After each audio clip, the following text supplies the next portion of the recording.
to welcome you. This is the 15th Kahlil Gibran Spirit of Humanity Awards, the 15th. And what could be more appropriate than gathering together so many people who are friends and so many people who are new friends to rejoice in the words of Kahlil Gibran. Yesterday's events in Boston, Syria, and Iraq remind us of the fragility of the human community. From the tyranny of the Taliban shooting young women in their face for daring to dream, to the vandals who destroy historic shrines in Mali, Egypt, and Tunisia, one would believe that the world has gone insane. And so we are even more blessed to have this Gibran Gala honoring those who have made humanity a core principle in their lives. Christiane Amanpour, Ralph Nader, Casey Kasem, and the Children's Defense Fund. All in their own ways are icons whose lives celebrate the centrality of human interaction. So welcome, ahlan wa sahlan. Some of what you hear tonight will surprise you. Some of it will entertain and please you. You can be sure it will be a memorable night. I guarantee it. So, to kick it off, I would like to introduce you to our chairman of the Arab American Institute Foundation, who will welcome our special guests. Please give a warm welcome to George Salem. Thanks. Good to see you. Thank you, Jean, and good evening, everyone. When we created the Arab American Institute in 1985, our core mission was the mainstreaming of Arab Americans in the political process and creating conditions whereby they could participate openly and visibly. This agenda of ethnic political empowerment has evolved over the last 28 years to the point where we now have members of the cabinet, governors, senators, congressmen, and elected officials at all levels of public service. The promotion of Arab Americans in public service has been a pillar of AAI's mission since its inception. A highlight of our annual gala is to assemble in one room leaders of our community who serve in elected or appointed office throughout our nation. Secretary of Transportation Ray LaHood is with us here this evening, and he has served with such distinction. Also with us this evening are our dear friends Congressman Nick Rahal, Daryl Issa, and Justin Amash, who represent our interests on Capitol Hill in so many ways. We are also honored by the presence of Representatives Keith Ellison, John Dingell, Al Green, Sheila Jackson Lee, Rush Holt, and Andre Carson. We also have with us Arab Americans from the Departments of State, Homeland Security, and Interior, as well as staffers from Capitol Hill, police officers, firefighters, teachers, and members of the military and armed forces, as well as state and local government. Arab Americans in public service, whether as political appointees or as career civil servants, serve as goodwill ambassadors for our community. I would like to take this opportunity to ask all Arab Americans in the audience who are currently or have in the past served in any level of public service, elected or appointed, in the civil service, military, or law enforcement, to please stand together and be recognized. And let's give them a round of applause for their service to our community.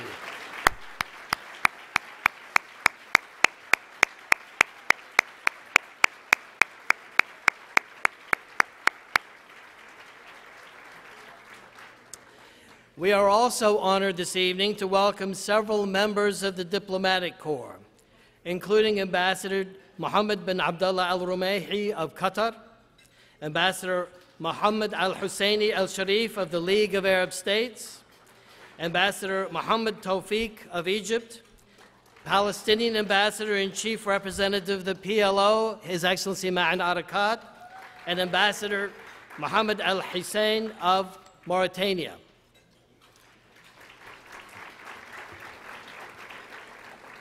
Sincerest thanks to our sponsors, members of our Gala Host Committee, and our benefactors. They are listed in your program as well as on the screens. Also, very sincere thanks to the AAI staff and volunteers for their remarkable work. Finally, I would be remiss as chairman if I failed to acknowledge our honorees this evening. Each honoree deserves our recognition and our great and deep respect. Congratulations to each of these incredible individuals and institutions. Thank you very much.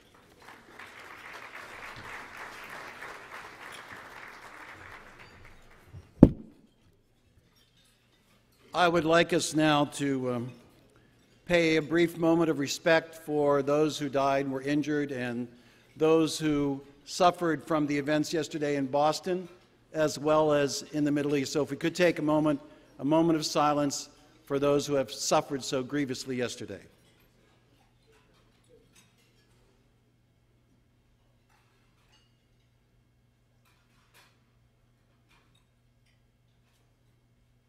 Thank you. Before we move to our next part of the program, which is very quickly is going to move to the awards section, I want to just mention a couple people that weren't Arab American elected officials and they haven't served in the State Department, but they are people who have made and are making a significant contribution to our community and its place in the United States and American society. Here tonight is Debbie Dingell, who was one of the first people, in fact, who helped launch the Gibran Gala. And so I want to recognize Debbie Dingell, who's here tonight, wherever you are, Debbie. We have a very special guest. It's first time here is a film producer, Will Nix, who is doing an animated film on Gibran, the prophet, and that will be hopefully, inshallah, premiering here next year. So we're looking forward, Will, to your product, and thank you for coming. I also want to thank Peter Tanous, who we've been friends for 1,000 years, only I still have my hair. But Peter, at the ATFL banquet 10 days ago, very graciously recognized Jim Zogby and the work that Jim has done for his lifetime. And I want to thank Peter for this brotherly show of affection toward Jim and recognizing the work that he's done throughout his life. So thank you very much, Peter. I would now like to call up to the stage David Bonnier to present the Najib Halaby Award for Public Service. For those of you who don't remember young David, he was the Democratic whip in Congress for many years. He is a fixture in the Democratic Party in Michigan. He's been an AAI supporter forever. Whenever we'd go to Dearborn, David was always there, and he'd come and he'd speak for the crowd, so we're pleased to have him here. And he is a very prominent player in what's going to happen in the Senate campaign to succeed Carl Levin. So we wish him well, and we wish Michigan well. David. Good to see you. Good to see you. Thank you. Good evening.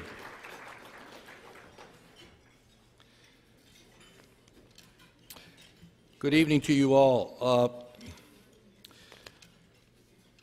Whether you think of him as the champion of the consumer or otherwise, I think there's no question that everyone in this room, almost every American, has thought some way or another of Ralph Nader, and probably frequently and with strong opinion over the last half a century, the last 50 years.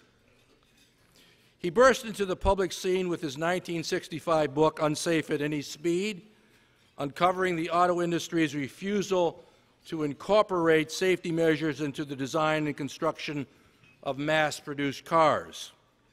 By the summer of 1966, he'd also uncovered the lengths to which some corporations would go to protect their profits.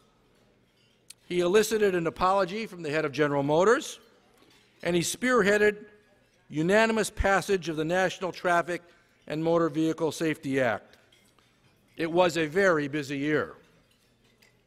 In the decades since then, Ralph has founded more than 4 dozen non-profit public interest organizations, more than 4 dozen.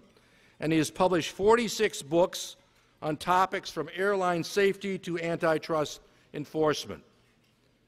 He has been the force behind the Clean Air Act, the Clean Water Act, the Freedom of Information Act, the Whistleblower Act, Protection Act, the Occupational Health and Safety Act, and the establishment of the Environmental Protection Agency. Public service began for Ralph after he graduated from Harvard Law and was on active military duty with the Army in 1959. In the early 60s, he was a political aide to the late Senator Daniel Patrick Moynihan when Moynihan was Assistant Secretary at the Labor Department. And Ralph advised a U.S. Senate subcommittee on car safety in an official capacity before he advised them somewhat more emphatically in the 1966 hearings. This son of Lebanese immigrants absolutely put everything he had into the public sector. But fortunately for all of us, he left the public sector in order to dedicate himself to serving the public. And for nearly 50 years, he has done just that. He's made our water cleaner, our air pure, and our workplaces much more safe. He's made government and industry more accountable, and he has made the American citizens arguably the best informed consumers and voters in the world. Ralph's lifetime work has shown that you can make a career out of fighting for the good fight, and there is no greater public service than that.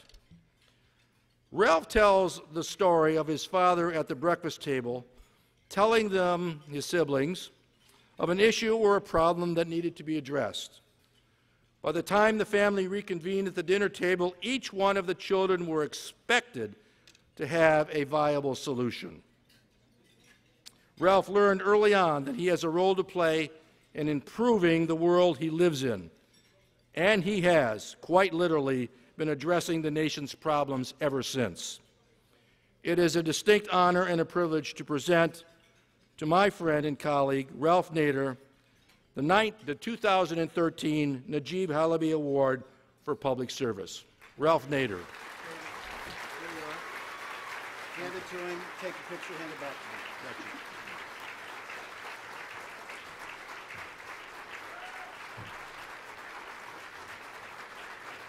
They want a picture Do the photo op, Ralph.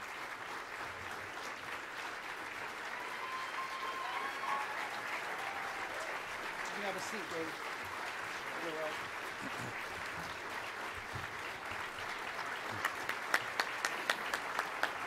Thank you.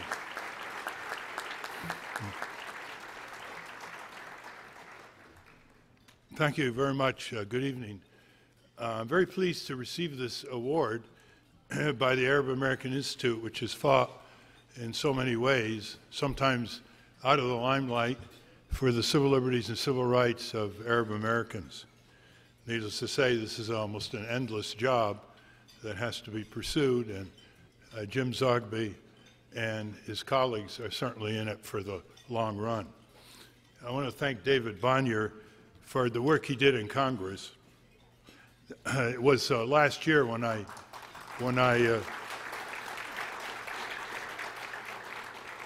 was hallucinating about what Congress could be like. I said that if Congress was David Bonnier, we would have universal health insurance, we would have a real program on climate change, we would have strong reformed labor laws and a higher minimum wage and the right to collective bargain, which has been shredded. We would have better oversight over the executive branch. We'd have officials in our government be held accountable to the rule of law, no matter how high they are, right up to the White House. We'd have a Congress that connected with community groups and civic groups instead of thinking they could do it by themselves. And we'd have someone who wanted to reform the campaign finance corruption that has put our politicians up for sale or for rent. So I want to thank you for holding up those standards. One of the saddest days is when he left Congress to run for governor of Michigan, because we lost a real networker, far more than a vote, a leader, and a real networker. And that really is our agenda, is it not? To make a more just society and to equate the generation of knowledge with action. I came across recently an 1,100-year-old observation by the Imam Abu Hamid al-Ghazali, and he put it so briefly as the ancients often did in conveying their pearls of wisdom. And here's what he said: knowledge without action is a means without an end, and action without knowledge is a crime. Is a crime. And unfortunately, we have too many people in positions of power in the private and governmental sector who are demanding that they have the right not to know. The right not to know, but they demand the right to act. After observing the legal system in our country for over 60 years, I can conclude that there's never been a time in our history when the Constitution has been so systematically violated by high government officials, when our government has been influenced so much by corporate power, and when our international treaties, many of which we helped draft, starting with the UN Charter, are so grievously violated. Militarizing foreign policy is going to get us in more and more trouble. Militarizing the Foreign Service, militarizing our view toward the world. I hope that we can all work to become, in the United States of America, a humanitarian superpower for which we are superbly equipped, but not so well deployed, and replace our present role as a military superpower that has gone from self-defense into the realm of empire. And I think that that has bled our responsibilities to our children and to their children in terms of the necessities of life here at home for the American people. We're spending $2 billion a week in Afghanistan, and we're trying to strip mine our postal service. We're not repairing our public works. Our schools and highways and mass transits are crumbling. But above all, we've lost a certain vision. Now, the first step toward change is recognizing reality and not wallowing in illusion. We have the capability, we have traditions, we have the intelligence, we have the material assets to make this country prosper again, materially and ethically, and truly be a beacon for the world. Thank you very much for this award. Well,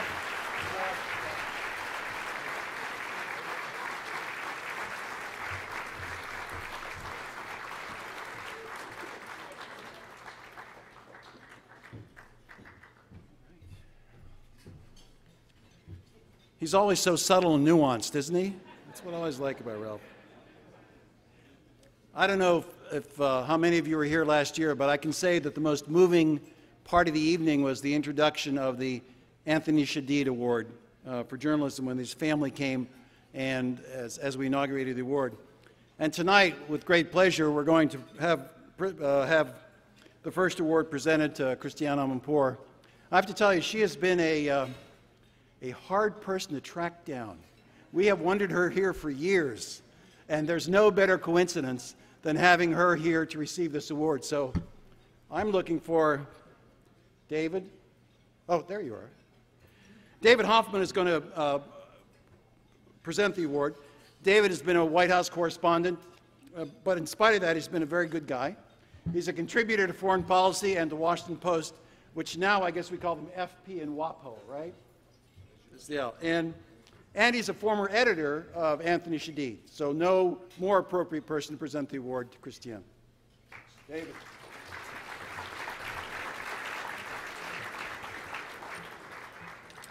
Thank you all, and I would just like to say a special thank you to Ralph Nader, who doesn't know it, but he gave me my first job in Washington.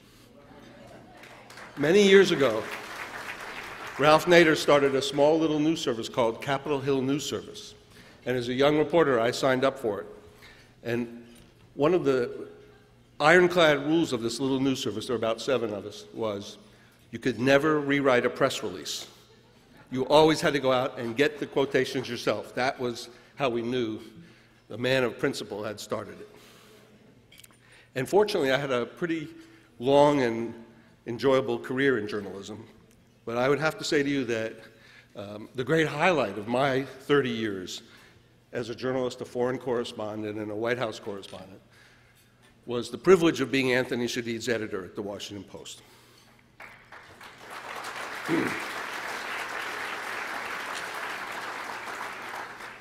Anthony was a beacon, not only for readers, but also for those of us in journalism.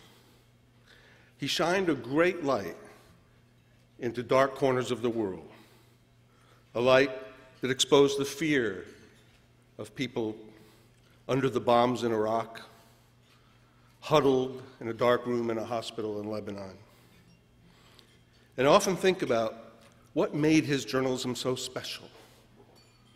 Certainly all of us are exposed to and consume enormous amounts of reporting from around the world. What made this particular journalist so extraordinary? Sure, he had the Arabic language skills, which he had worked hard at for many years. Sure, he had read deeply, very deeply into the history. He would roll his eyes when I would recommend another Mahfouz novel as a model for his work. Sure, he was courageous in the face of danger. But all of that sort of fades in the background, because what really made Anthony so great was that he listened to the people he wrote about, and he cared very, very deeply about them. When his pencil was put down, when the story was finished, for years and years, he carried this empathy and understanding about them with him. He curated it. And I realized this one day when we had finished another one of our great editor-reporter struggles. Anthony had written an extraordinary history of one architect's long struggle in Cairo to build a park of culture. It was a beautiful story. It was also very long. Anthony was known to send me articles thousands of words longer than we had planned, which would then send me into the top editors asking for 2 more pages, please.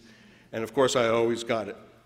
But the thing is that after this article was published, and I said to him, how is it that you have such knowledge over time? How is it that you can understand this man's struggle and his quest to build this park over 30 and 40 years? And Anthony revealed to me, he said, you know, David, I didn't just meet this guy. I've known him for 20 years. I've been saving this. I've been thinking about it. And that's a rare and precious talent in a journalist, to understand people and their narratives and to think about them not in the rush of 5 or 10 minutes or even a day, but over decades. So it's very, very fitting tonight that we honor the legacy of Anthony Shadid with the first Anthony Shadid Award to Christiane Amanpour, a journalist who I think has exemplified these qualities that Anthony represented. As many of you know, but I'll briefly recap, Christiane grew up in Tehran, received her education at British and U.S. institutions. The Iranian Revolution played a very formative and important part in her own decision to become a journalist. From CNN in 1983, she became a correspondent and, of course, broke really through into our consciousness with her coverage of those wars, the Persian Gulf War, the Bosnia conflict. And much of her reporting is focused on the Middle East, and a lot of it on the treatment and advancement of women in the Arab world and the humanitarian cost of the violence that continues today. And, today, Christiane is global affairs anchor for ABC News and chief international correspondent for her CNN show, Amanpour. But she is so much more. And I can tell you that the thing that makes her work so remarkable and stands out is this ability to attain a certain credibility, nuance, and responsibility in her coverage of these very, very charged and very, very difficult issues and times.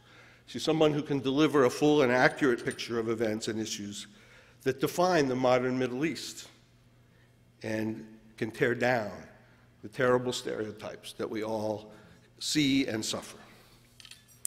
And aside from these things, I'd like to add a personal observation. Anthony Shadid could be a poet, a novelist, a journalist in 3,000 or 4,000 words, and in books like House of Stone, his last, which left us all laughing and in tears at the same time. But Christiane does her magic a little bit in poetry length. Television is different. It compresses. There are no thousands of words. There are dozens of them. And if you listen to her, you will see what makes her different in these few bits of poetry, the knowledge and the understanding she brings to those fleeting moments on the air. It's really extraordinary, and it certainly is extraordinary for television.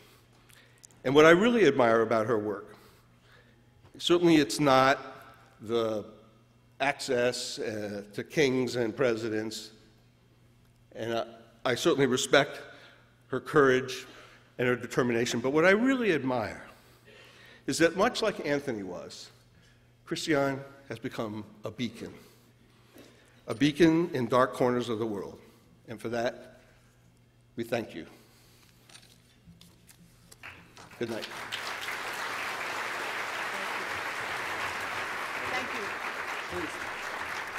Thank you, Jean. Thank you, Jim. And thank you, David, for that lovely introduction. It's wonderful to be here tonight. It is, I guess, a night where I'm really full of mixed emotions, and that despite the joy and the honor of receiving this award, because really this is about Anthony Shadid this night and this award, and to receive the first one in his name is of profound, profound joy for me and a great, great honor. His mother is here, his best friend is here, his mother's husband is here, family, and you know how much we love you, love your son, and love everything that he stood for.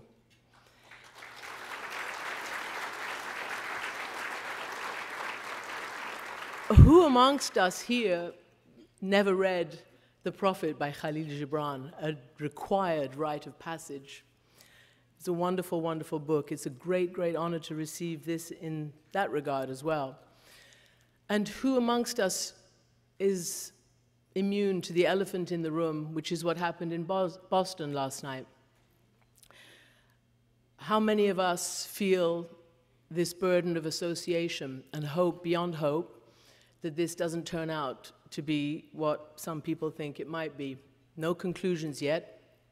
Maybe a lot of people read this incredible post in the New York Times by a young Pakistani medical student in Boston who talked about having been thrown from his chair, having ran in fear, having wanted to go back to help the wounded, but couldn't because he was with his wife. And then he thought, and what about the way I look?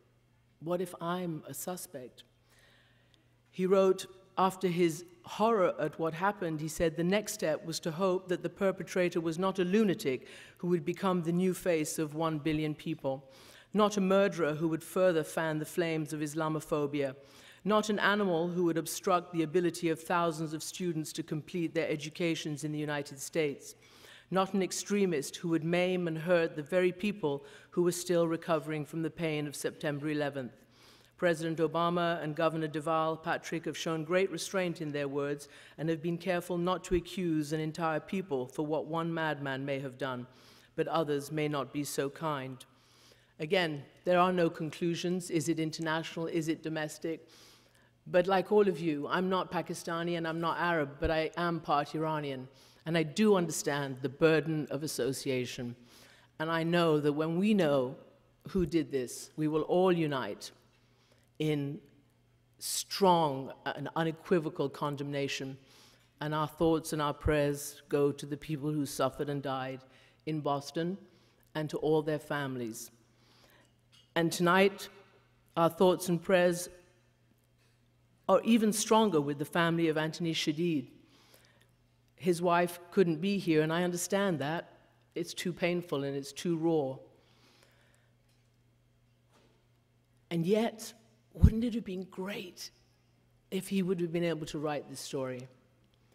Every single story that he wrote is unmatchable. From his depth of experience and knowledge, and for all the ways that David, as his editor, described him, he would have been able to tell this story, no matter which way it turned out. He was an American reporter, but he was a global citizen. He was really proud of his Arab heritage. He was able to give a voice to those who didn't have one, and to make people who lived in the shadows no longer be invisible. He had that uncommon gift of knowing so much and yet never talking down, always making his stories and his reporting and his journalism about everything that we care about the human beings caught up in these massive global events that in the end touch each and every one of us, every which way. A friend of mine and a friend of Anthony's wrote to me just last night saying that he was happy to hear that I'd be receiving the inaugural Anthony Shadid Award. He said, Anthony was an old friend of mine from Cairo in the early 1990s when we were both studying Arabic and starting out as reporters. Even back then, it was easy to recognize Anthony's formidable gifts as a storyteller, his commitment that reporting could be a force for greater understanding, his passion at finding grace and nuance in the lives of people whose images had so often been reduced to cliché. He read voluminously, he mastered Arabic, and he engaged with friends of every political camp. He didn't take sides. He didn't have an agenda. He wasn't pigeonholed in any ideological left, right, up, down, center, nowhere. He just told the human story. He understood the power and the absolutely vital necessity of telling the story of the other, of telling the story from the other's perspective, of being big enough and smart enough to understand that the other always has a story. And he knew that to his very bones. Anthony went through so much. Again, today, another thing that came into my mind, the Pulitzers were announced this week, just yesterday, I think. Congratulations to everybody who won. Tyler Hicks, the wonderful New York Times photographer, was amongst the New York Times winners for photography. And of course, Tyler Hicks was that valiant friend, that friend in the foxhole who tried to do everything he could to resuscitate and to save Anthony at that last moment when he succumbed to that last terrible asthma attack. What was he trying to do? He was trying to tell the story of Syria, which remains a blot on the face of our democracy, which is still to be worked out. And he was trying to tell the human story because, as his wife Nada told me shortly after he died, when I interviewed her about House of Stone, Anthony's last book, which she told me was a real labor of love for him, that it was about peace and love, and it was really important. Too much of the news from there has come from activists and others with an agenda, and he wanted to go in and tell the real story. And he didn't come out. I strongly believe that he would have won a Pulitzer again had he been able to complete that mission. He knew the dangers, obviously, of what he was doing, but as his wife said, and I know, I can attest, he wasn't a war junkie. He didn't go just to be brave and to be, awarded. He went because he knew that to be a reporter, especially in our great democracy, where the press is a member of the Fourth Estate, It's a member of our civil society. Without a free and fair and rigorous independent press, without journalists who are willing to report without fear nor favor, there is no healthy democracy. And he understood that, and he gave his life for that, so that all of us can be richer, because knowledge is the foundation of everything. And he knew that you had to be the real eyes and ears of what was going on in the world, and that's what he did. And it's humbling, and it's fantastic at the same time. And even though Nada can't be here, and when I asked her, because she's a journalist as well, his wife, would she be able to continue to be a journalist? She said, I don't know. Journalism took away from me my husband and took the father of our children away. I don't know. I really hope she knows, and that her parents know, that this is the most noble profession. That done well, it is the kind of work that none of us can do without. And that, done well, it can change the world. And I strongly believe that Anthony, for all that he did and all the work he did over all the years that he did it, changed the world that he reported on and changed the way we all and you all understand the world. And there's no better tribute than that. And this award is for Anthony Shadid, and I am unbelievably proud to have won it.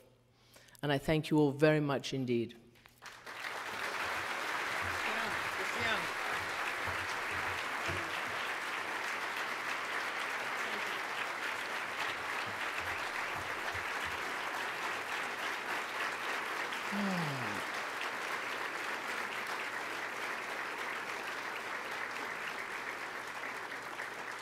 Thank you. We could not have launched the award with a more graceful and gracious and wonderful both recipient and presentation.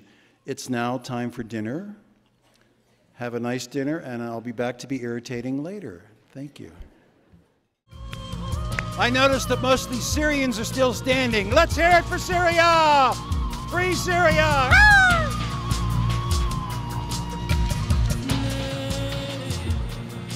Ladies and gentlemen, time to take your seats.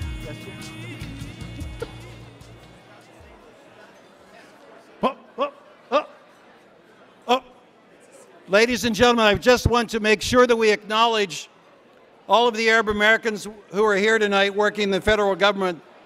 We have representatives from the Department of Justice, from the Department of Interior, from the State Department, and the Department of Homeland Security. Can we have a nice round of applause for our Arab Americans in government? Thank you.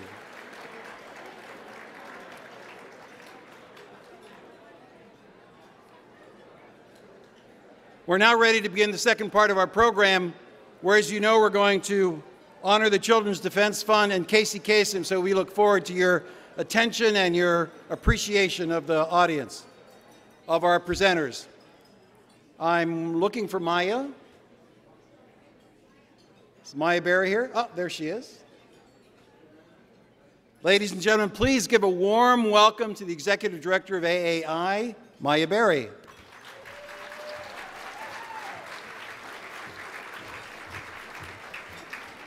Thank you, Sean. Good evening.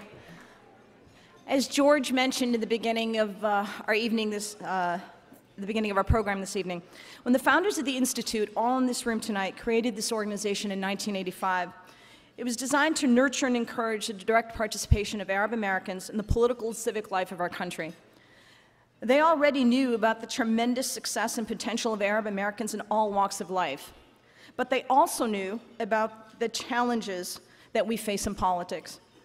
They sought to create a space for Arab Americans who were running for office or running campaigns, grassroots organizers mobilizing people around important issues they cared so much about, and community-based organizations who represented them. As we think about the people that have worked at the Institute, whether as interns or staff, over the years, there is no better treatment, there's no better testament to the success of our mission than the work that they are doing today. Please allow me to share just a few with you tonight. Chris Osmanek went from working on elections here to overseeing the accreditation of NGOs observing Iraq's first free elections since the 1950s. Later, he served in Kosovo with the United Nations, and he's now working in Darfur for the African Union United Nations mission. Chris caught the bug to do international work while working at AI. Khalid Al-Gindi, who coined the term yellow vote while working with us, serves at the Negotiating Support Unit in Ramallah as an advisor to the Palestinian leadership on permanent status talks with Israel. Today, he is a foreign policy fellow at one of the largest think tanks here in Washington at Brookings. Jennifer Sallin enjoyed working on Viewpoint with Jim Zogby so much that she decided to stay with television. She continues to work today at Al Jazeera English. Indeed, she joined the network prior to its launch and is now a senior producer for its groundbreaking award-winning show, The Stream. Someone else doing groundbreaking work in social media is Rudy Grabe, who is now with USAID as their deputy director for digital communication. Rudy has fans. The one who just yelled is Rebecca Abu-Shadid. She left us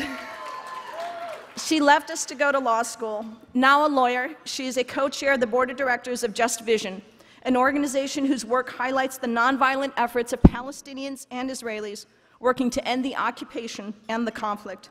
Following on the tremendous success of Boutros, their latest release, My Neighborhood, has just won a Peabody. Absolutely.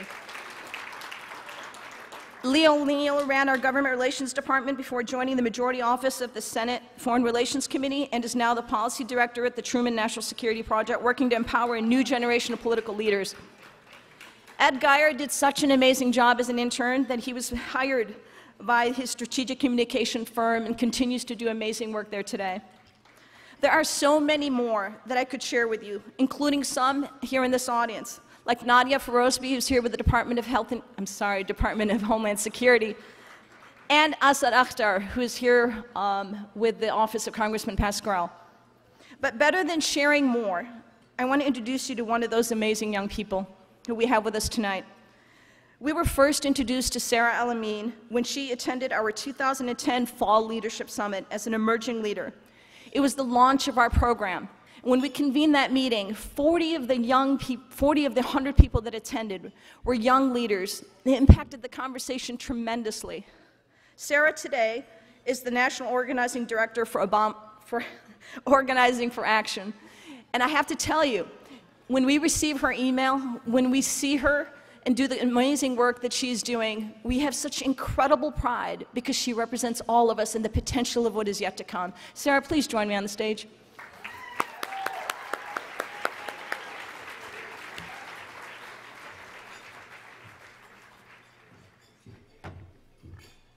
Good evening. As Maya said, my name is Sarah Al-Amin. I'm the National Organizing Director for President Obama's nonprofit, Organizing for Action. And thank you. I want to start my little speech tonight with a profound thanks. I want to thank everyone in this audience who has paved the way for young women and men like myself to be leaders in our democracy, not just as Arab Americans or as people with funny last names like my own, but as Americans.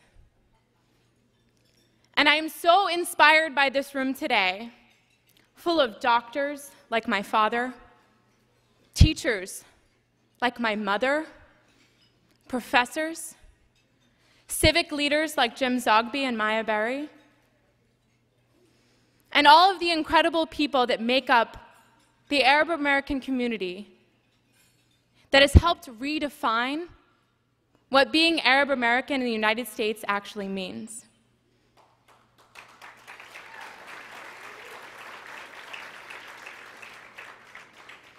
And I want to deeply thank the Arab American Institute for being at the forefront of that movement.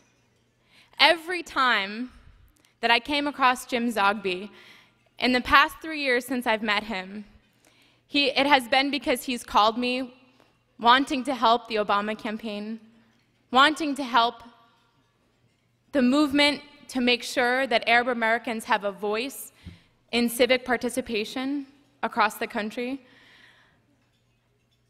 And I wouldn't feel comfortable applying for the positions I've applied for and being in the role that I am today if it weren't for people like him that helped show young people like myself and young people like your daughters and your sons and your interns what's possible. So I want to just take a second and share my story and talk about how Arab Americans and organizations like this have impacted my path, my very unlikely path. I started organizing in 2001, after September 11th. Believe it or not, I was 15 years old. I am a young leader. And I was sitting in social studies class right after September 11th happened, when a young man who was a part of my community talked about how we should just nuke all the I think he used some sort of offensive expletive there. And I turned around and I got angry at him, because I was a 15-year-old. And I didn't know about constructive dialogue and all the things that you learn later on in your careers. And I was lucky enough to have a principal and a mother, amazing parents, who took the opportunity to encourage me to learn from that experience. So I got sent to the principal's office for swearing at this kid about what he'd said about Arab Americans after September 11th. And my principal and my mom sat me down and said, as a punishment, you don't have to do detention. You don't have to write an essay. You have to do something that genuinely creates constructive dialogue in the face of this horrific event. So for a 15-year-old, that's a pretty difficult thing to wrap your head around. But I came together, thanks to amazing organizations like the Arab American Institute and ADC, with my community in little small town Massachusetts, and we organized a series of forums at my little library. And I will never forget, a month after September 11th happened, and people were confused and upset and hurt and scared, how packed that room was in the little basement library of Duxbury, Massachusetts, where my mixed-race Arab American family was from, the only Arab American family there, when we brought people together to talk about what it actually meant to be Arab American. And so years later, when I quit my job in international development and joined the Obama campaign as an unpaid intern in Iowa in 2007, took a huge risk. It was that same community of mentors like Jim and Miriam and other people who show young people, young Arab Americans like myself, what is possible not only on the international scene, but in the domestic world for Arab Americans to have an influence on politics, on legislative policy. It's people like all of you who've paved the way for people like me to be where I am today. So I went on and I rose through the ranks of the Obama campaign, working 6 years since 2007 with the president in his primary campaign and his general election. I ended the 2012 cycle as the National Director of Training for the Obama campaign, the youngest woman director, national director in the Obama campaign.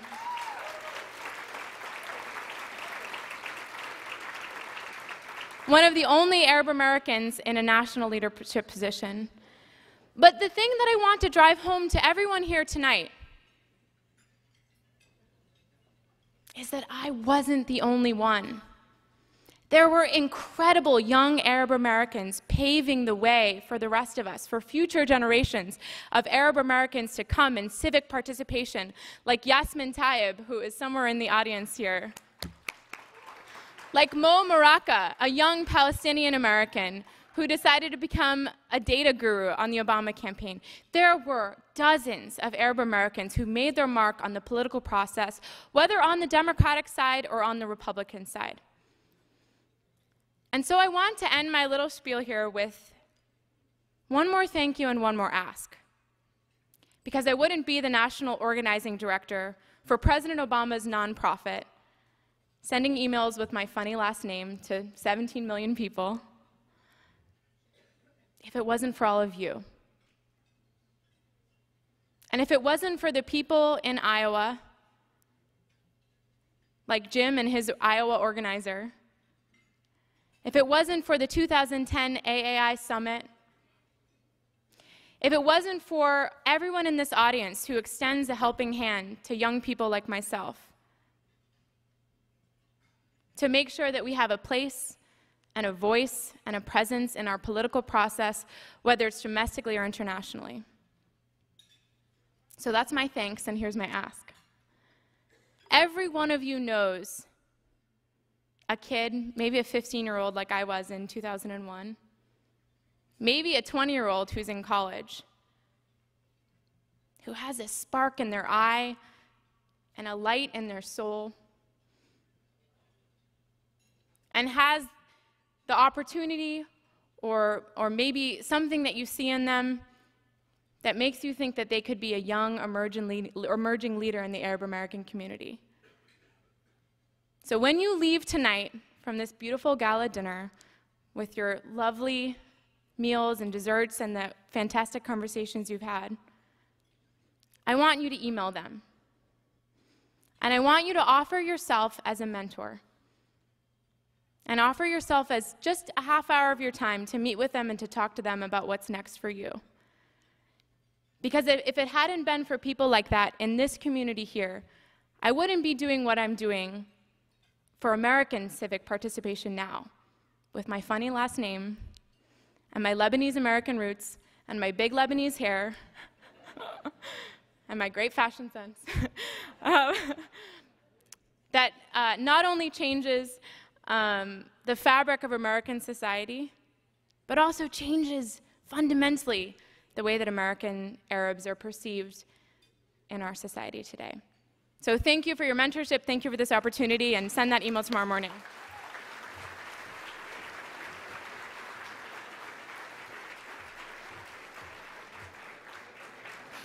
Thank you, Sarah, and we'll be selling Team Sarah t-shirts in the back for anybody that wants them.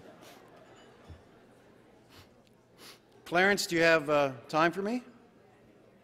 I'd like to move on to our next award and introduce to you someone who has been a media icon for generations. He was in Chicago when I was there at the Tribune. He's a syndicated columnist. He's on the editorial board at the Chicago Tribune, and you've probably seen him on a number of TV news shows such as McNeil Lehrer. Please give a warm welcome to Clarence Page.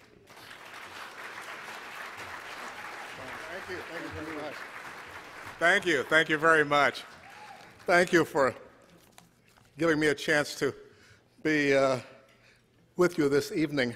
I'm very humbled by this honor, and any of you who've seen me on McLaughlin Group know that humility is not an emotion I deal with naturally.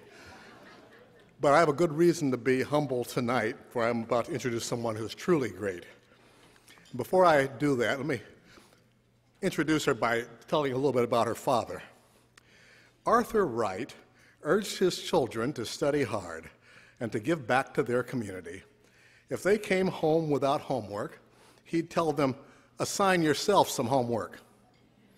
There was no reason to be idle when there are feats to be accomplished, and no barriers to be borne when it came to education. Marian Wright Edelman learned early. Marian didn't know I was going to be introducing her tonight. So when she heard me being introduced here, she said, oh, I didn't know you were going to be on the program. Oh, okay. She might not have showed up if she'd known. For 40 years, The organization she founded, the Children's Defense Fund, has worked to make sure that Americans, particularly poor and minority Americans, have what they need to become successful: a safe home, a safe community environment, access to health care and quality education, and a moral and spiritual foundation. She is truly one of my favorite newsmakers out of all the 7 or 8 million that I've covered for the last 40 years. She was the first African-American woman to be admitted to the Mississippi bar, and it wasn't that long ago.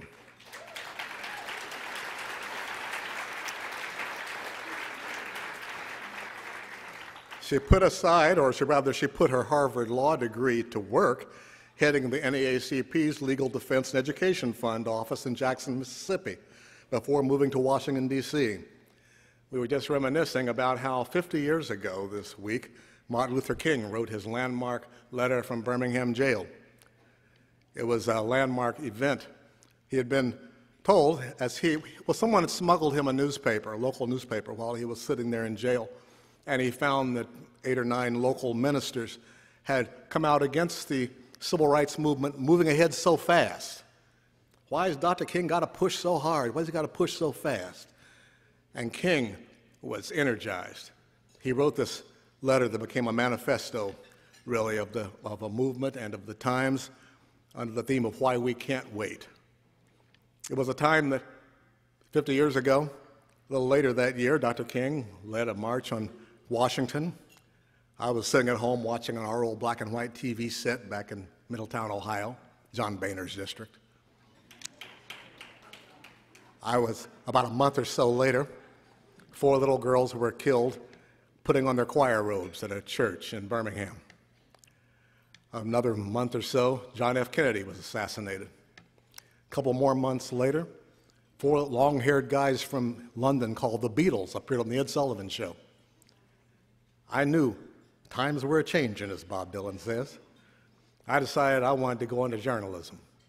Besides, I wasn't doing that well in physics and calculus. Marian Wright Edelman decided she was going to help young people learn, help educate the populace, help get people registered to vote, get a new generation of leadership going in the South. So she helped to launch the Poor People's Campaign, helped to launch the Southern Christian Leadership Conference efforts, and eventually founded the Washington Research Project, which grew into the Children's Defense Fund, which, by the way, had the slogan, "Leave no child behind," years before the Bush administration plagiarized it. Since 1973, the Children's Defense Fund has worked on the ground, in the community, on the Hill, and in the state houses to secure and improve America's future one child at a time. In Children's Defense Fund's world, no child and no family is left behind. They've launched programs for children in the juvenile justice system to get minors out of adult prisons and make sure they have access to academic and enrichment programs. They're working with youth in schools and in communities to break the cradle-to-prison pipeline. Children's Defense Fund and its Freedom Schools partners are working in 83 cities, getting kids excited about learning, giving them confidence in their abilities, their choices, and their future. Children's Defense Fund research informs our public policy. Its analyses improve our public schools. Its programs provide safe environments for our children to learn, to explore, and to create. Children's Defense Fund's advocacy ensures that our children, our families, and our communities are always at the forefront of America's policies and priorities. And she is a woman who's given me a lot of guidance from near and far. She started writing columns in recent years now, joining the punditocracy here. I've got some stiff competition, for she's someone who doesn't just write about things happening, but gets out there and makes things happen. But I remember she once said to learn to be quiet enough to hear the genuine within yourself so that you can hear it in others. I think she embodies in so many ways the spirit of Kahlil Gibran, who said, "Your children are not your children. They are the sons and daughters of life's longing for itself." Life's longing for itself. And so tonight, I'm honored to thank Marian Wright Edelman and her colleagues at Children's Defense Fund for nurturing this longing, for protecting the very essence of our future. And ladies and gentlemen, please help me welcome Marian Wright Edelman.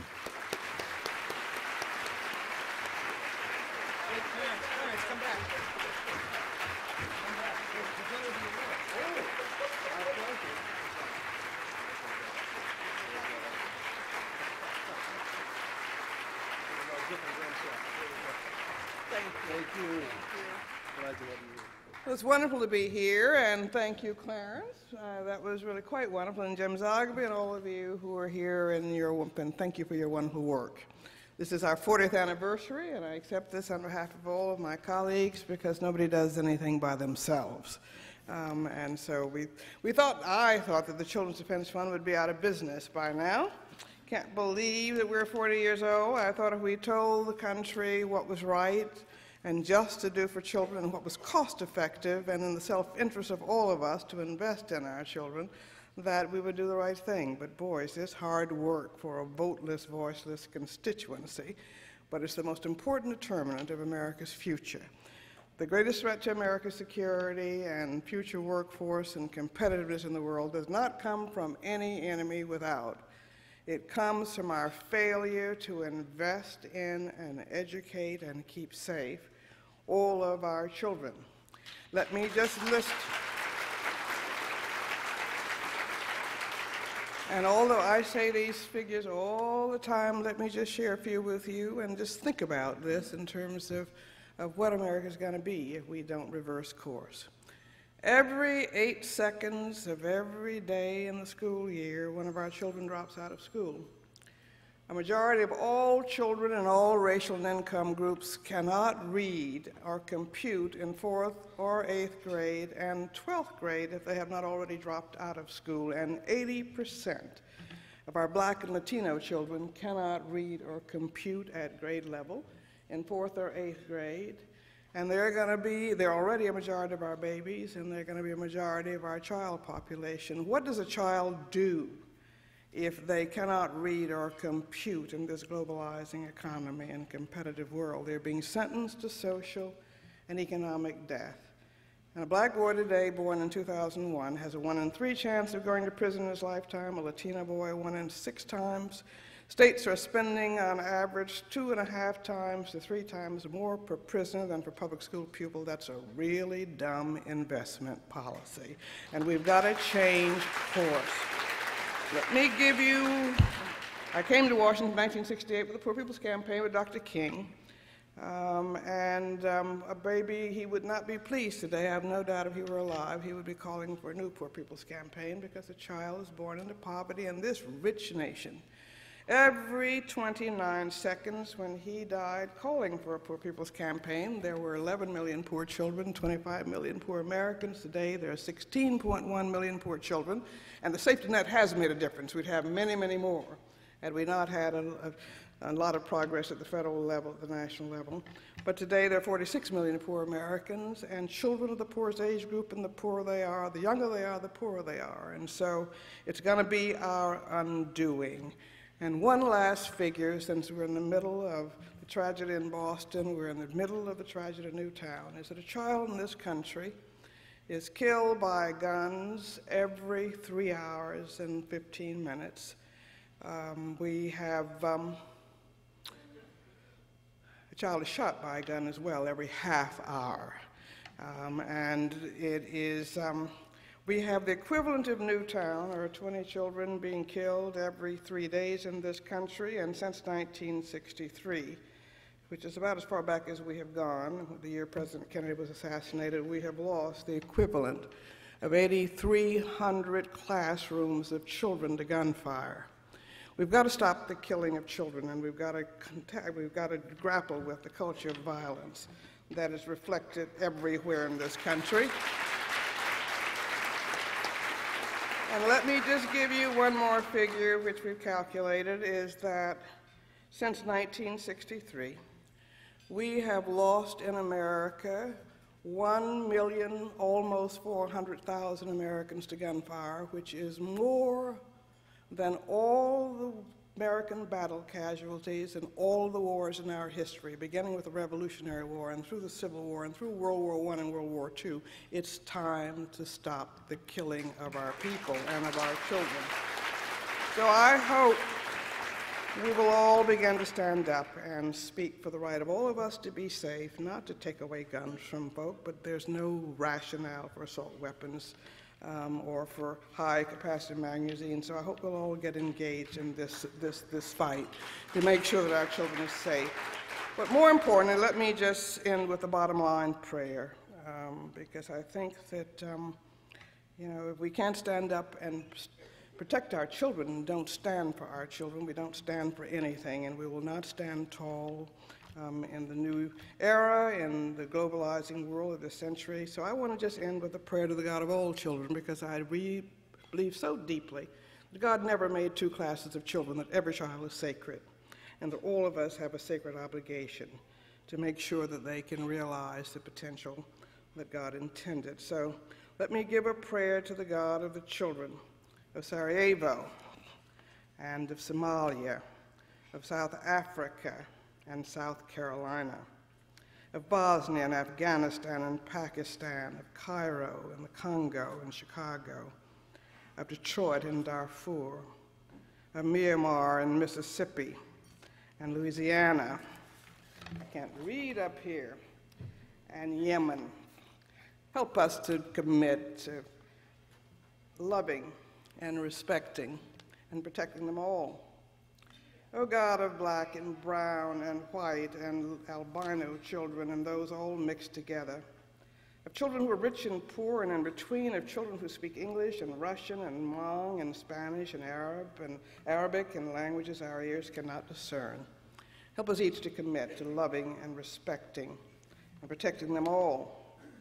O God of the child prodigy and of the child prostitute, of the child of rapture and of the child of rape, of run or thrown away children who struggle every day without parent or place or friend or future. Help us each to stand up and say we're going to love and respect and protect them all and build a world in which they're all safe. O God of children who can walk and talk and hear and see and sing and dance and jump and play, and of children who wish they could but can't, of children who are loved and unloved, wanted and unwanted. Help us to love and respect and protect them all. O God of beggar, beaten, amused, neglected, homeless, AIDS, drug and violence, ravaged children, of children who are emotionally and physically and mentally fragile, and of children who rebel and ridicule, torment, and taunt. Let's help and love and respect and protect them all. And finally, O God of children of destiny and of despair, of war and of peace, of disfigured, diseased, and dying children, of children without hope, and of children with hope to share and to spare. Help us each to love and respect and protect them all, and to build a better nation and a better world than we found. That is what I think is the purpose of life. Thank you so much.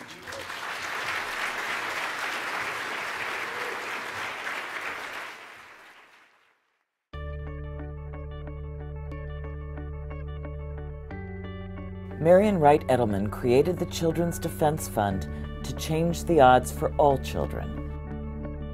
CDF's first report, Children Out of School in America, revealed the disturbing truth that more than 2 million children were not in school just because they were disabled, pregnant, poor, minority, or did not speak English. A year later, in 1975, federal legislation for the first time guaranteed children with disabilities the right to free, appropriate education. Millions have benefited. For 4 decades, CDF has fought for a framework of laws with one goal: to leave no child behind. I'm stepping up. Are you stepping up? Yes, I'm stepping up. Are you stepping up? I'm stepping up because more than 80% of Blacks and Latino children cannot read, do math, or compute. At grade level! The higher you build your barriers. Since 1995, more than 100,000 low-income kindergartners through 12th graders have participated in the CDF Freedom Schools program. The I Can Make a Difference theme empowers children as they learn to fall in love with reading.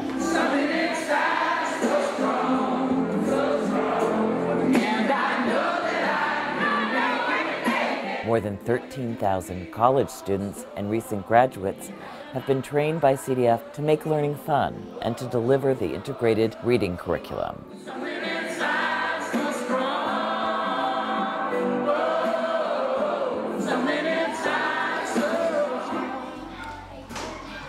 The next generation won't have a chance if we don't step up right now. CDF's Young Advocate Leadership Training Program gives college students and young people the movement-building skills to go back to their communities to work for positive, productive change for children. Today, CDF continues to raise a strong, independent, and effective voice for all children who cannot vote, lobby, or speak for themselves. And we continue to raise up the positive potential of young people, as we have for more than 20 years with our Beat the Odds Scholarship and Leadership Development Program. Determined to succeed, each one of them has overcome tremendous challenges. Each one of them, like the Children's Defense Fund, never gives up.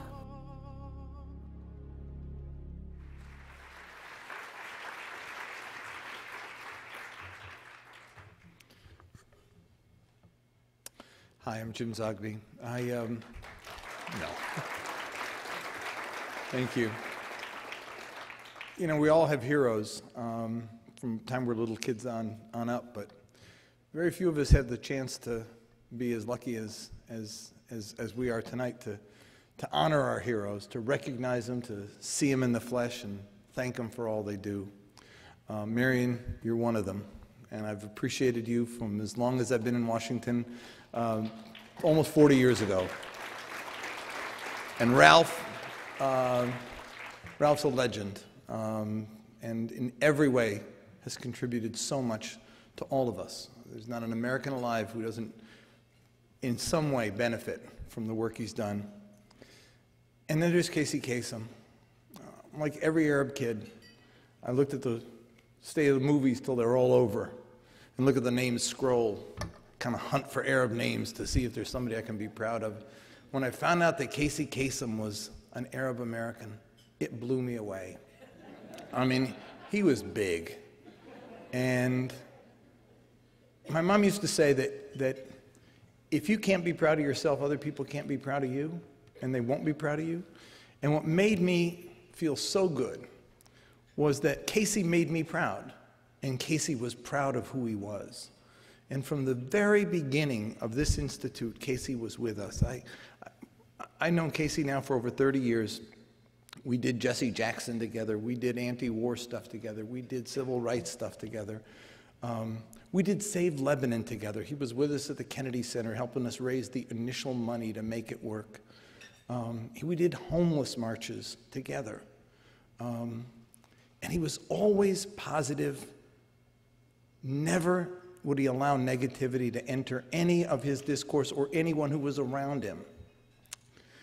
And so the thought of an individual achievement award, we've wanted to give this award to Casey 3 different times, and he couldn't make it. One time because of health and one time because of travel. But this time I said there's nothing going to stop us from recognizing Casey Kasem. And I want to first introduce you to a video, and then we're going to bring up a presenter for the award. But we're going to first do a video about Casey and the work he's done. Keep your feet in the ground and keep reaching for the stars.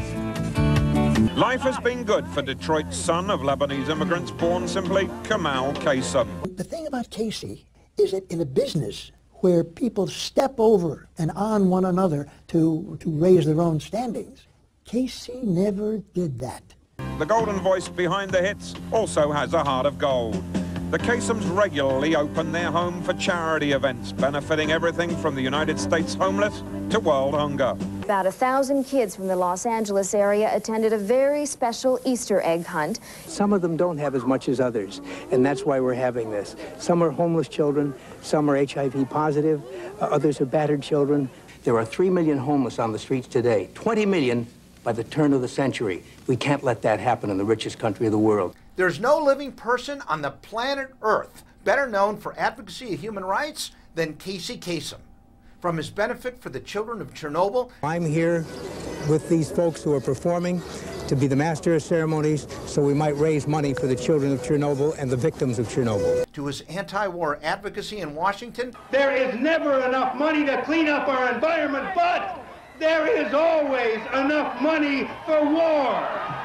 For those of us in the courtroom and in the classroom, Casey's been our inspiration in advocating for human rights. Casey noticed that one of the foreign markets we were in was Johannesburg. He said, hey guys, let's pull the show until they get rid of that nasty racist system they have.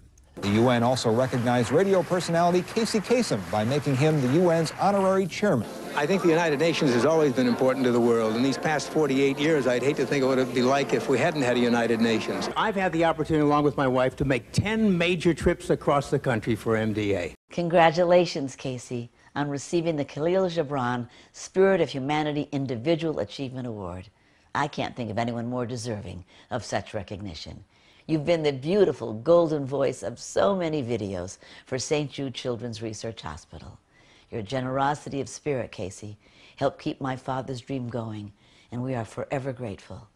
I'm so proud of you, Casey, all the accomplishments that you've done in show business and all the awards that you've won. And of course, now you can add the Kahlil Gibran Award to that list. Casey, God bless you, and congratulations, my friend. Casey, it is Ryan Seacrest here. Just wanted to congratulate you on such a well-deserved honor. There's no one who's had a bigger impact on music or culture, broadcasting, no one more than you. Carrying on that legacy is such a tremendous privilege. You are an amazing talent, a class act, and you've made all our lives a little bit brighter over the years. Casey Kasem values his culture and his background. As an Arab American, I'm very proud of my heritage.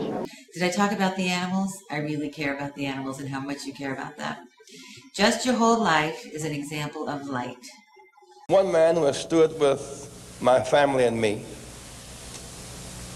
in all of the dark places of our society and around the world, shedding light, standing for unpopular but righteous causes. I do not know a public figure today who has risked more for right than has Casey Kasem.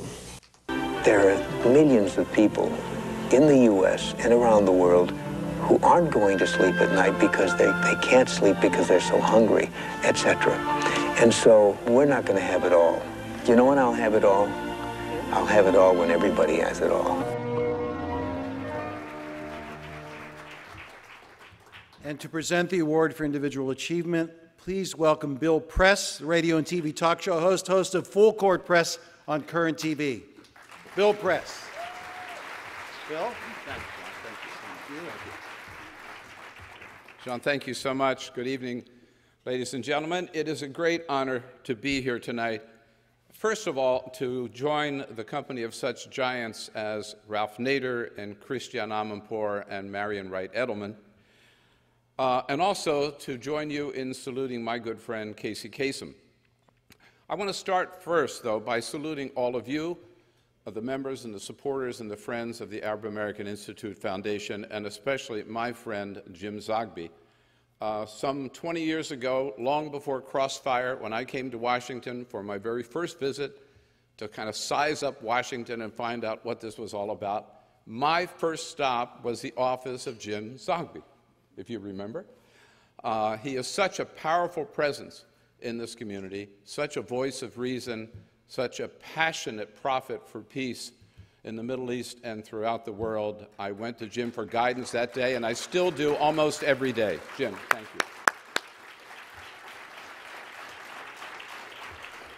you. Well, especially after Ryan Seacrest, what can I tell you, right? And Jesse Jackson, I mean, geez. But none of us have to be introduced to Casey Kasem. Anybody who's listened to the radio knows who Casey Kasem is. Anybody who's ever watched television, watched NBC, knows who Casey Kasem is. Anybody who's ever been involved in progressive causes anywhere in this country knows who Casey Kasem is. And for all of his activities and leadership, he's been honored already by the Radio Hall of Fame, on the Hollywood Walk of Fame, by the Radio Music Awards, among many others. So it's particularly fitting tonight that Casey Kasem be recognized by the Arab American Institute Foundation. Because Casey, as we know, always spoke very proudly of his Arab heritage, even when it wasn't so popular. And by the way, when is it ever popular? And he always reminded his fellow Americans of the great achievements of the Arab community, from developing the first heart transplant to the first solar panels that accounted among members of the Arab community were Nobel Prize winners and Academy Award winners, even members of Congress and members of the President's cabinet, or in the case of Ray LaHood, both. And we salute you. Sorry, Ray LaHood.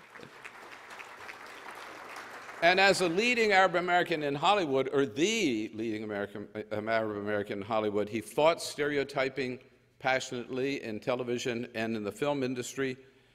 He protested U.S. military involvement in the Middle East. I marched with Casey in many peace rallies in Los Angeles.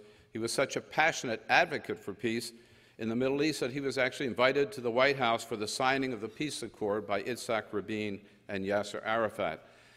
And in my former life in California as a television broadcaster and chairman of the California Democratic Party for a while, I got to know Casey very well, and I can tell you, in every important cause, whether it was for environmental rights, women's rights, or gay rights, or for the homeless, for economic justice, for peace around the world, Casey Kasem was always there at every event, at every rally, in every march, and his wife Jean was right there marching alongside of him. He made me proud to be a broadcaster. He made me proud to be a fellow American, made me proud to be a fellow progressive. And as a good friend, I can't tell you how many times I heard Casey say, "I'll be okay when everyone's okay." That was sort of his motto, "I'll be okay when everyone's okay." And it's in that spirit tonight that we honor Casey Kasem. Among the top 40, he will always be our number one for his spirit of unity,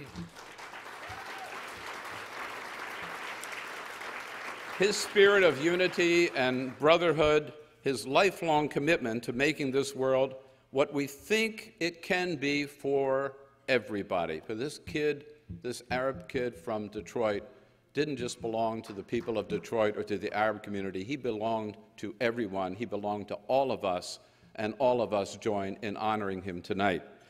It's sad that Casey can't be with us tonight. I'm so glad you didn't wait any longer, Jim, but please join me with the great joy of honoring Casey's daughter, Carrie, to accept the Individual Achievement Award tonight for her dad, Casey Kasem.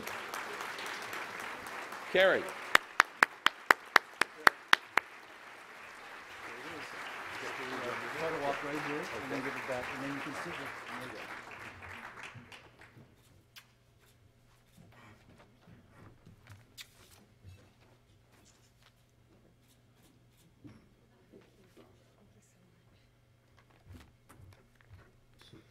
Just want to thank Bill Press for such lovely words said about my father. Thank you. I also want to thank, I have a list here. On behalf of my father, if he were here, he would say thank you to all of you. Jim, not for just this award, for your 30 years of friendship and continuing support.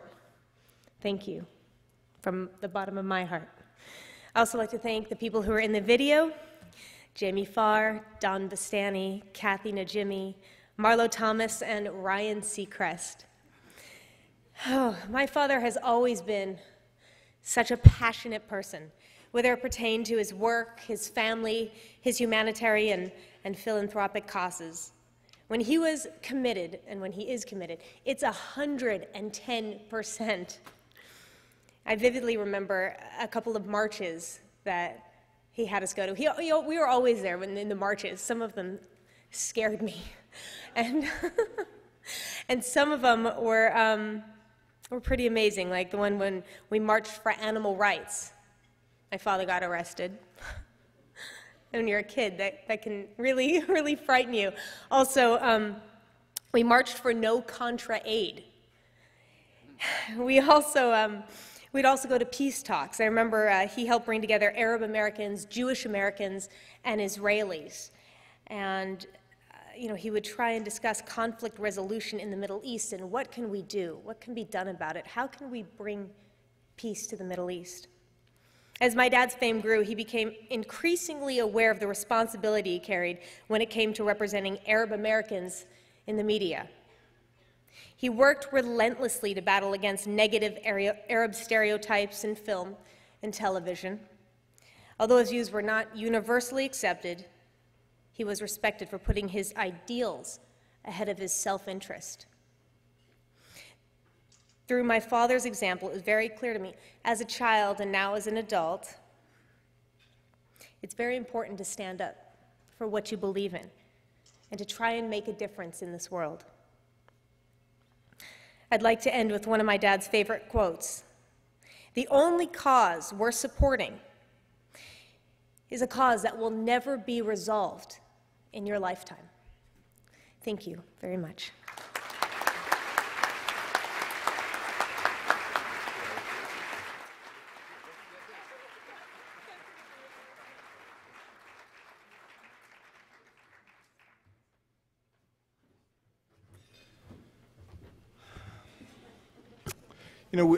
Let me end the way we began. There are times that there's so much that horrifies us and makes us feel powerless, makes us feel despairing. From Boston to Mogadishu to what is happening in Damascus and Aleppo and Palestine and Pakistan. The daily drumbeat of death and despair can sometimes be overwhelming. And I feel sometimes like we're like Sisyphus, Our job is, like you said, Carrie, like Casey would say, it's the cause that can never be resolved in our lifetime. But for us, there's the trying. It's what makes us human, is that we don't give up. Marion, after 40 years, we just keep trying. Because we're less than we are if we stop trying. We stop being the people we were meant to be if we don't try. The Good Samaritan, you can't pass the suffering and let it go. You've got to do something. That's what defines our better selves. And so that's why tonight, it gives us a chance to be reminded of the values we most want to reflect in our lives. The caring for our children, the caring for all of us and the quality of the lives we can live, and like Ralph, continuing to fight against the powers that be who don't care and need to be challenged to care, because if we don't fight them, they don't change. And like Anthony and Christiane, who talk to us about real people, that wars aren't just abstractions on a chessboard of pieces moving around. They're real people whose lives are being lost every day and whose futures are gone and whose children will never have think about those generations in Syria, the generations in Palestine, those kids who will never have a chance to live the life that they might have lived. But for Anthony or Christiane, who will tell their story and remind us of who they are. And then there's Casey, who could have had a comfortable life as a celebrity and, top 40. That's how we knew him. He did pop music. But he took that and invested it back in trying to make the world a better place. And that's the challenge for all of us. It's the challenge that Sarah Alameen asked us to think about. How can we find a young person to move forward? How can we reflect the values we talked about tonight in our daily lives and become better people for it and not give up and continue, as Casey would want us, to never be negative and always keep thinking of how we can reach for the stars and do better, because that's what makes us who we are, and that's what gives purpose to our lives. And so I thank you so much again for coming and being a part of this Gibran dinner. It's a night to feel good about who we are as people. And thank you again, Marion. Thank you again, Ralph. Thank you, Casey. And thank you, Christiane. And thanks to all of you who made this night possible. Thanks, Sean.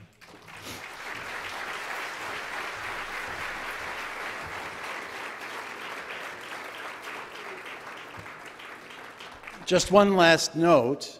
Ralph is going to be selling his books out back. So if you have the chance to stop, please stop at Ralph Nader's bookstore out there and give him a shot. And believe me, they're worth it, especially the book about the lessons he learned from his parents, his grandparents. It's something that'll live forever. Thank you. God bless you. Have a great evening.